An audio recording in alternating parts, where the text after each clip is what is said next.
Ya, ya. Oke, Pak.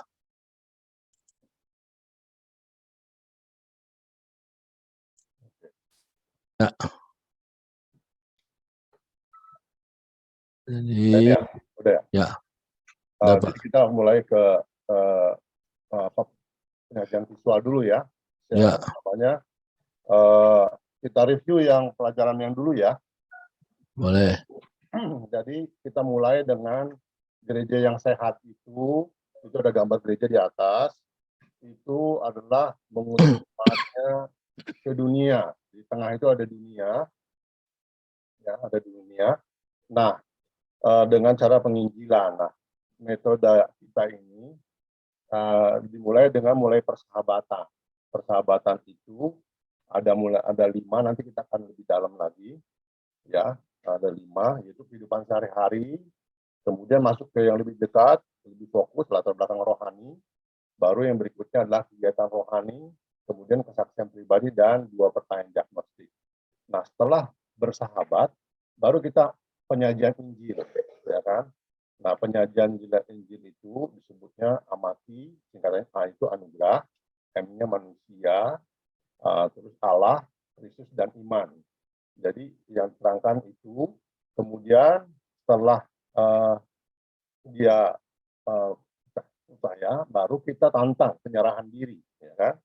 Nah, dengan penyerahan diri itu juga kita dengan ada 5. Yang pertama, apakah semua ini dapat Anda pahami? Siapa tahu nggak paham, ya kan? Nah, kalau nggak paham, kita ulang secara garis besar. Yang kedua, apakah Anda mau menerima anugerah hidup kali ini? Gitu ya.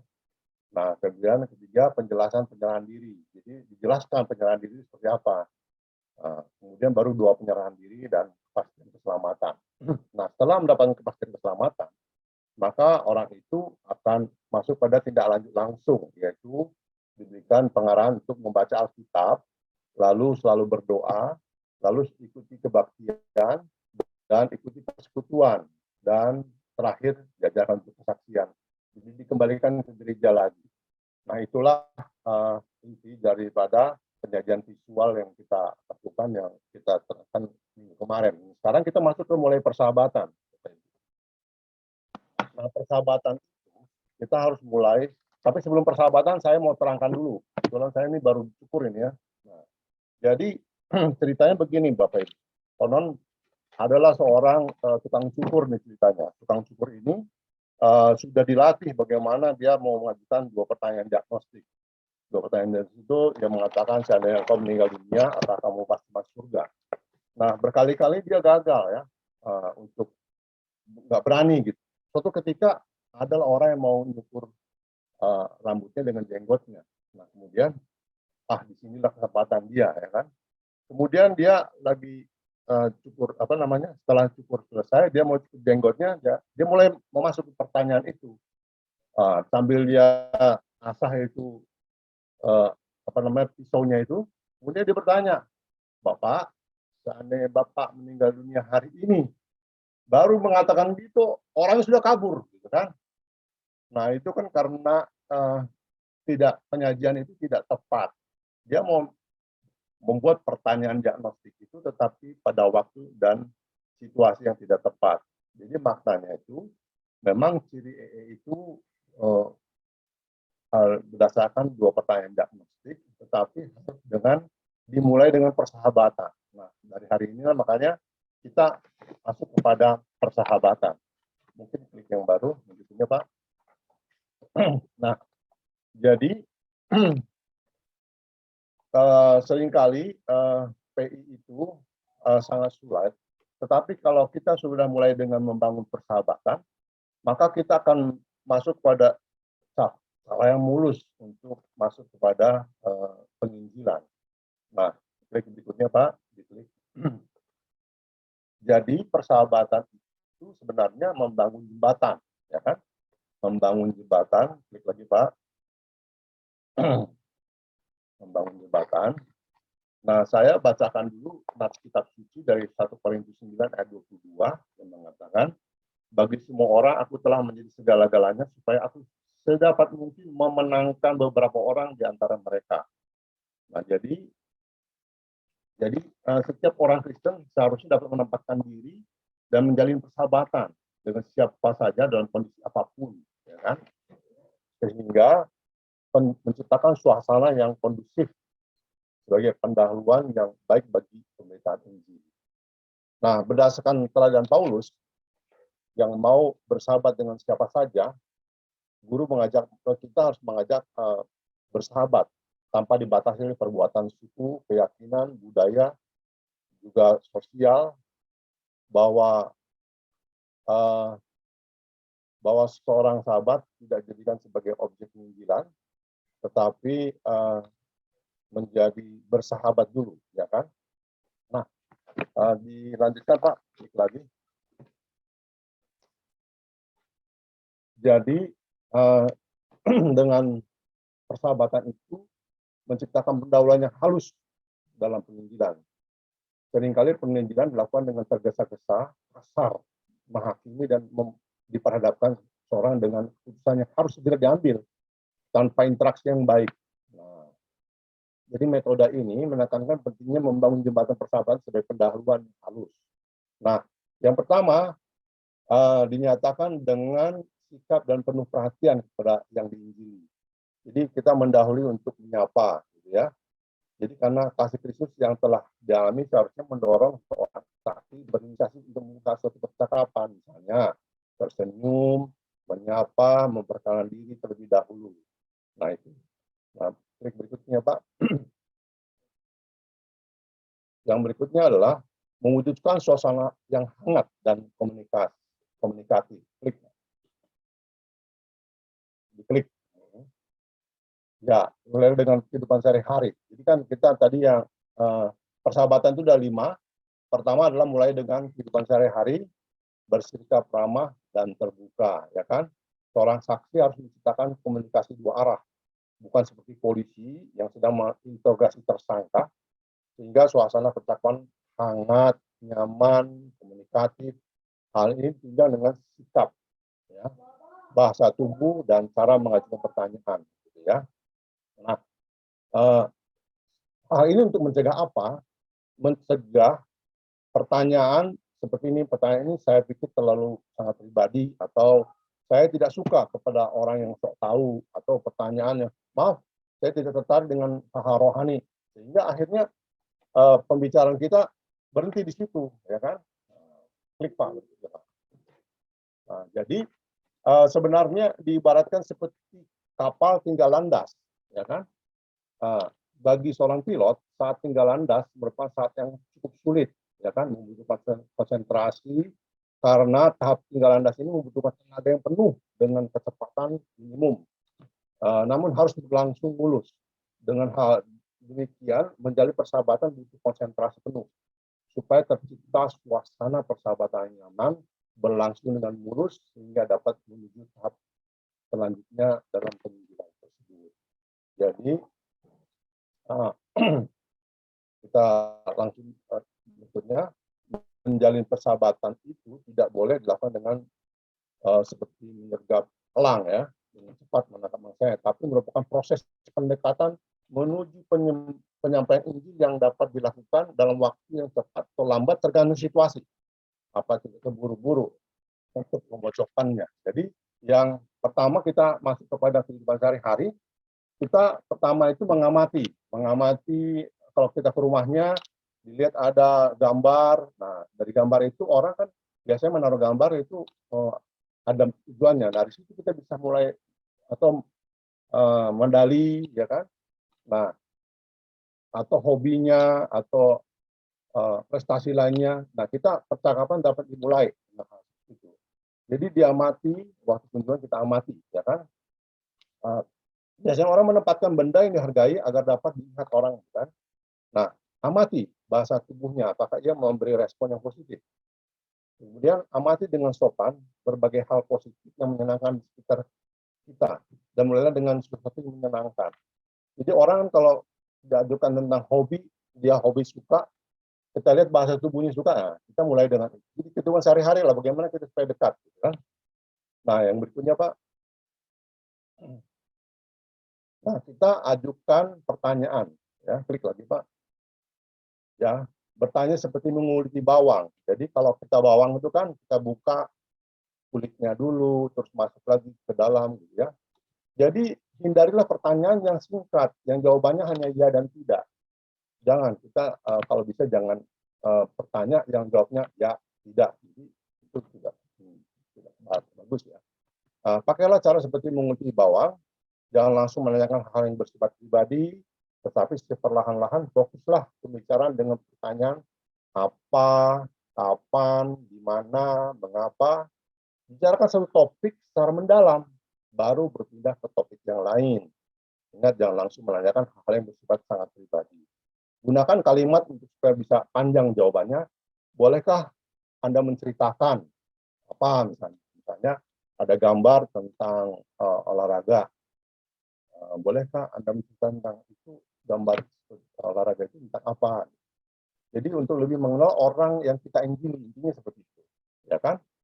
Nah, kemudian di sini dengarlah dengan seksama, ya kan? Jadi pokoknya carilah bahan pembicaraan yang sangat hangat dan menarik minat kawan bicara kita. Nah, tapi ingat juga bahwa yang minat bukan menjadi belum tentu yang hangat itu belum tentu minat. Jadi kita harus perhatikan. Jadi intinya buatlah kawan kita itu menjadi lebih terbuka, ya. Yang penting adalah dengar dengan seksama, ya, bukan sekedar menunggu giliran berbicara, tapi menangkap dengan seluruh pertanyaan. Ya kan? Nah, lanjutkan Pak. Ya. Nah, ini klik lagi Pak. Berikan pujian dengan tulus, ya kan? Jadi orang biasanya senang dengan pujian. Untuk itu kita harus peka lihat dari sudut pandang positif. Karena dalam setiap percakapan ada saja yang baik yang dapat dipuji. Namun jangan berlebihan. Coba kita lagi klik selanjutnya, ya kan? Klik Pak, berikutnya jangan berlebihan. Jadi jadi seperti ini misalnya, rumahnya bersih loh, padahal rumahnya kotor gitu kan. Nah, jadi itu berlebihan. Jadi jangan terlalu melebar, teruslah pembicaraan ke langkah selanjutnya. Nah, berikutnya setelah kita bicara hal yang umum, ya kehidupan sehari-hari, kita masuk ke berikutnya, latar belakang agama atau rohani. Nah, jadi usahakan untuk mengetahui latar belakang agama ini dulu dengan cara mengajukan pertanyaan seperti apakah Anda beribadah pada hari Jumat atau hari Minggu. Jadi hindari pertanyaan seperti apa agama Anda, apa sih agamamu. Pertanyaan ini terkesan kasar dan membangun tembok yang menimbulkan penolakan secara halus maupun kasar. Ya. Nah, kemudian gunakan kalimat pengantar seperti selain kegiatan sehari tertentu, ada waktu untuk beribadah enggak? Biasanya Bapak beribadah pada hari apa? Atau ibadahnya di mana ya? Bisa juga kata-kata merayakan hari raya apa ya? Nah, jadi itulah caranya mengetahui latar belakang agama dan rohaninya. Atau kita bisa lihat dari aksesoris ya. Iya, atau hiasan yang dikenakan kawan bicara. Jadi kalau orang Kristen itu pakai kalung salib misalnya kan. Nah, kalau agama lain mungkin pakai ada aksesoris yang melambangkan agamanya.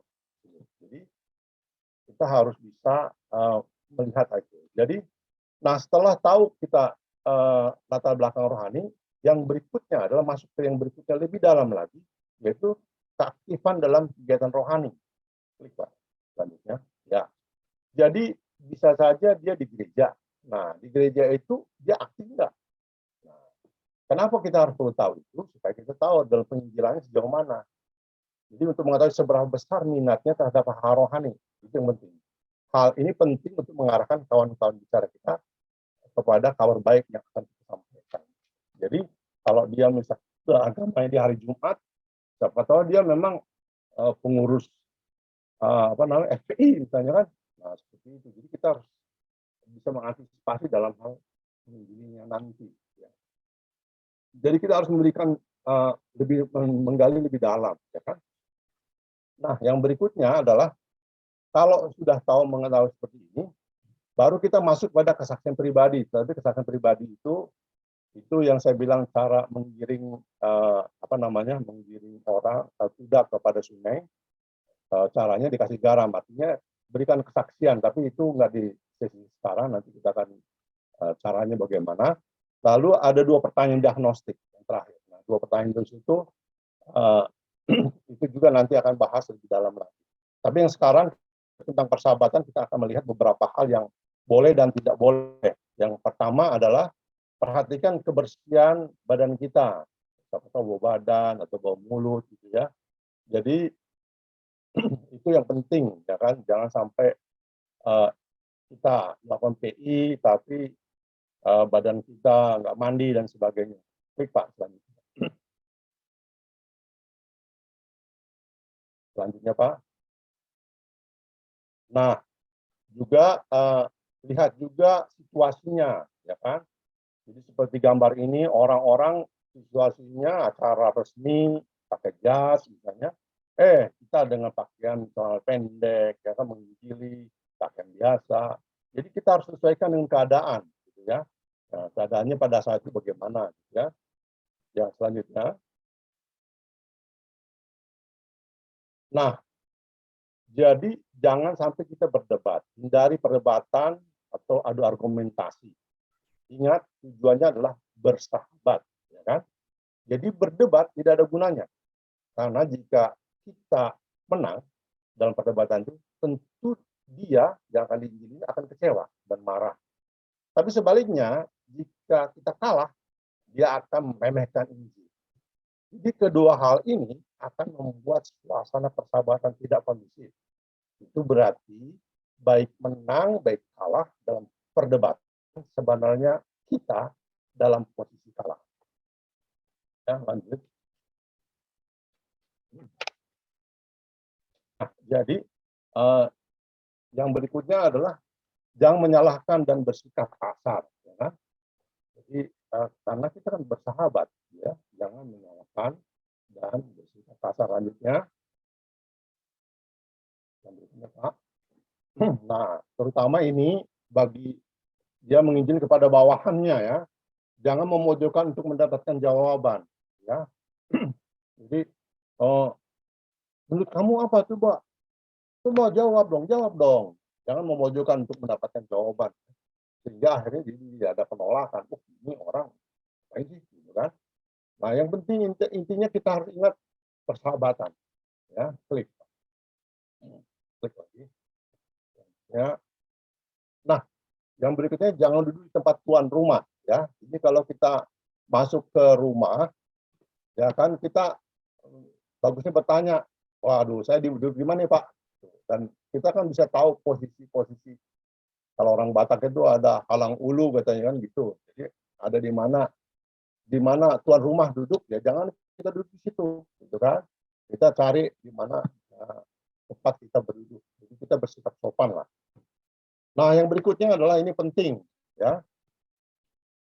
Jadi, yang berikutnya kan ketika kita bicara itu, siapa tahu orangnya itu pernah membunuh, ya. Lalu jangan kita langsung kaget gitu, terkejut gitu. Hah?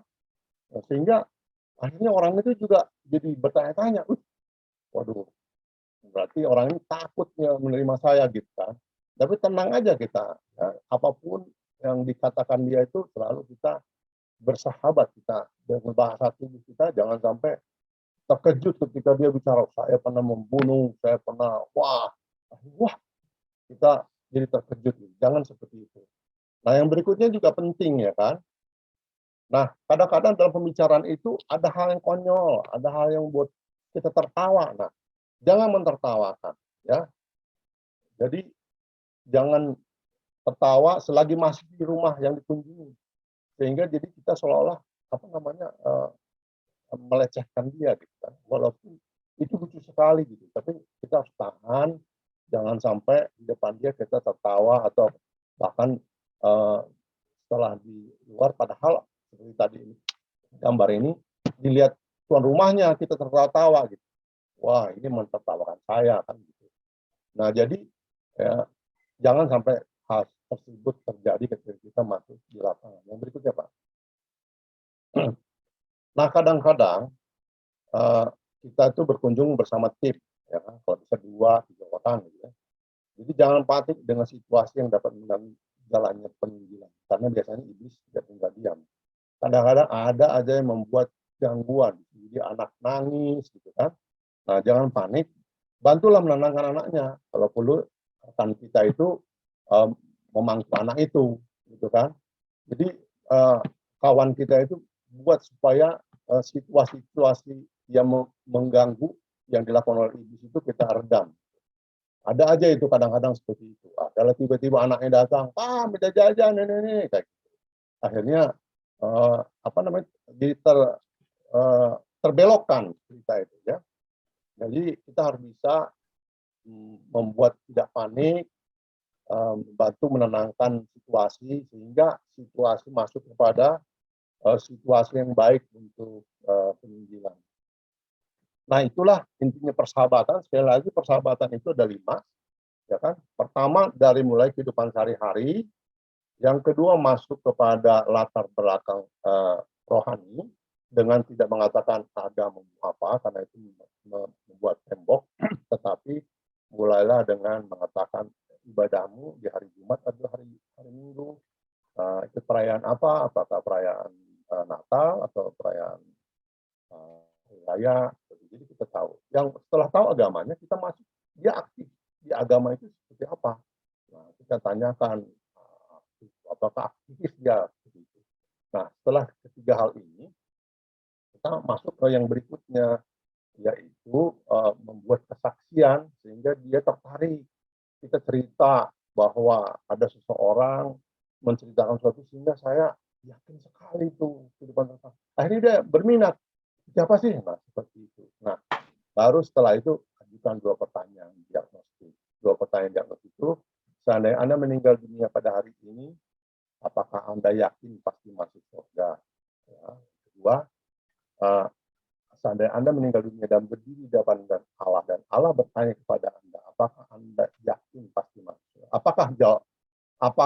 Mengapa aku harus memasukkan engkau kepada surga? Apakah jawaban saudara? Nah, itu. Jadi 2 pertanyaan itu harus dipertanyakan. Dengan itu kita tahu, namanya diagnosa ya.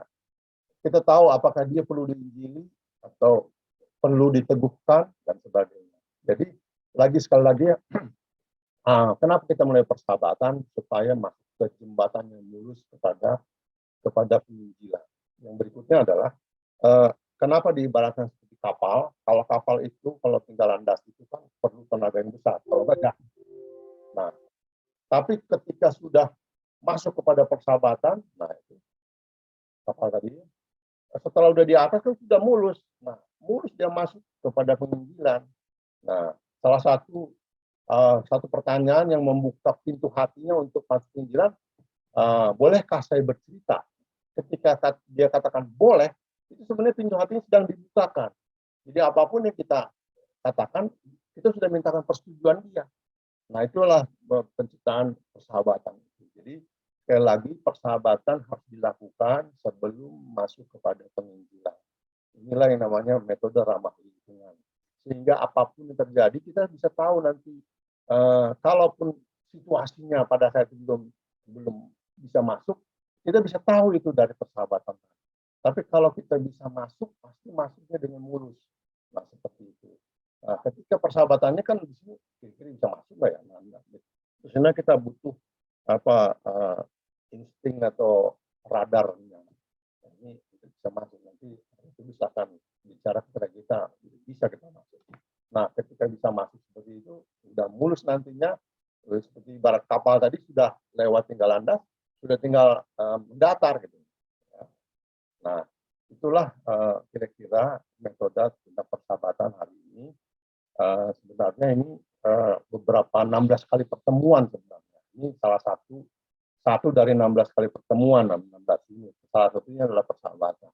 Jadi sebenarnya dengan metode ini kita diajarkan lebih rinci tentang banyak hal. Itu saja dari saya, kiranya ini membantu Bapak Ibu dalam hal mulailah bersahabat dengan teman-teman supaya bisa memenangani banyak jiwa. Itu saya, terima kasih. Kembalikan kepada Ibu. Ya. Atau kita berdoa dulu ya. Ya, silakan Pak. Mari kita berdoa. Bapa di surga, kami mengucap syukur ya Tuhan. Biarlah Tuhan apa yang sudah kami memberitakan ini tentang persahabatan itu berguna bagi kami semua, menjadi berkat bagi kami semua, sehingga kami pun bisa membangun persahabatan menjadi gaya hidup kami untuk membangun banyak persahabatan kepada siapapun, dimanapun, kapanpun, sehingga kami bisa masuk memenangkan banyak jiwa itu. Jadi kami kemampuan begitu ya Bapak, kami lemah, kami ragu, kami takut, tapi bersamamu. Karena ini adalah amanat agung, perintah daripadamu Tuhan, untuk kami harus lakukan. Kami lakukan, berilah kami kekuatan. Terima kasih Bapak, yang namanya Yesus kami berdoa. Amin. Ya, amin, amin. Baik, terima kasih Pak Victor Hujanjulu buat pemaparan pagi hari ini. Bagaimana kita tadi cara pendekatan persahabatan ketika kita mulai memenangkan jiwa ataupun mau membangun hubungan ya dengan sesama ya. Tadi jelas dikatakan kita mulai dari kegiatan sehari-hari, kemudian kita cari latar belakang rohaninya seperti apa, kemudian kita membuat kesaksian, baru kita tantang dia ya untuk dia mengambil keputusan. Gitu ya Pak ya? Baik ya. Nah, tadi saya tertarik tadi ya. Itu betul itu, jangan terkejut. Tiba-tiba kalau dia cerita, dulu saya pernah mencuri ayam nenek kamu, langsung kita kaget. Wah, ternyata ini pencurinya. Langsung dia masuk ke kamar. Waduh, saya mau berangkat dapat telepon. Dan apalagi dia Pak Boris yang datang. Waduh, polisi mau nangkap saya ini gitu ya Pak Boris ya.